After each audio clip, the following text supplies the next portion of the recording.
তো ধরেন আপনি ঢাকা বিশ্ববিদ্যালয়ে পরীক্ষা দিতে গেছেন, এখন পরীক্ষা দিয়ে যে আপনি এইভাবে প্রশ্নটা পড়তেছেন, প্রশ্ন করে দেখলেন রে প্রশ্ন তো আমার কমন, প্রশ্নটা খুবই সহজ। প্রশ্নটা কি আসছে? প্রশ্নটা এরকম আসছে, আমরা একটু ভিজুয়ালাইজ করার চেষ্টা করি। ধরেন যে এটা হচ্ছে আমাদের একটা বিল্ডিং, বিল্ডিংটা সুন্দর না? তো বিল্ডিং আছে তাহলে অবশ্যই এটার জানালাও থাকবে, জানালা মাসবি থাকা তো উচিত। এটা তো আয়না ঘর না, তাই না? আয়না ঘর থাকলে জানালা থাকতো না, যেহেতু এটা আমাদের একটা বিল্ডিং। প্রশ্ন বলছে যে এই একটা বিল্ডিং আছে, এই বিল্ডিংটার উচ্চতা আছে 300 মিটার। উচ্চতা বলছে কত? উচ্চতা ধরেন 300 মিটার। তো এই বিল্ডিং এর উপরে 2 কেজি ভরের কোন একটা বস্তু আপনি নিয়ে গেছেন, এটার ভর হচ্ছে কত? 2 কেজি।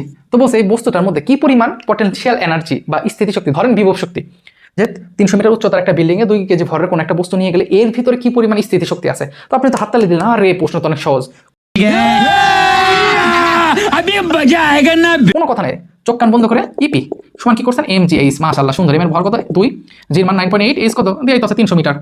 এটা কিন্তু 3, আমার হাতের লেখা অনেক বাজে, কিছু করার নাই। তো আপনি উত্তর কত লিখলেন? আপনি উত্তর লিখলেন 588, শেষ হয়ে তো গেছে। এখন অপশন কি দেখলেন? অপশন তো দেখলেন যে হ্যাঁ আপনি যেটা করছেন সেটাই তো আছে। এ নাম্বারে আছে 588 নিউটন, বিতে আছে 586 নিউটন, সিতে আছে 580 জুল, ডিতে আছে কত? 588 জুল। এখন আপনি এ নাম্বার বৃত্ত ভরাট করে চলে আসছেন, আসে তো মনে করেন সেই খুশি, বন্ধুদের সঙ্গে মিলাইতেছেন। এক বন্ধুর ফোন দিচ্ছেন, হ্যাঁ দোস্ত ওইটা করছি কত? 588। হ্যাঁ দোস্ত আমার 588। হ্যাঁ দোস্ত ওটির উত্তর তো এ হয়েছে। কিরে এ হয়েছে দোস্ত? উত্তর তো ডি হবে। ডি কেন হবে? 588 তো।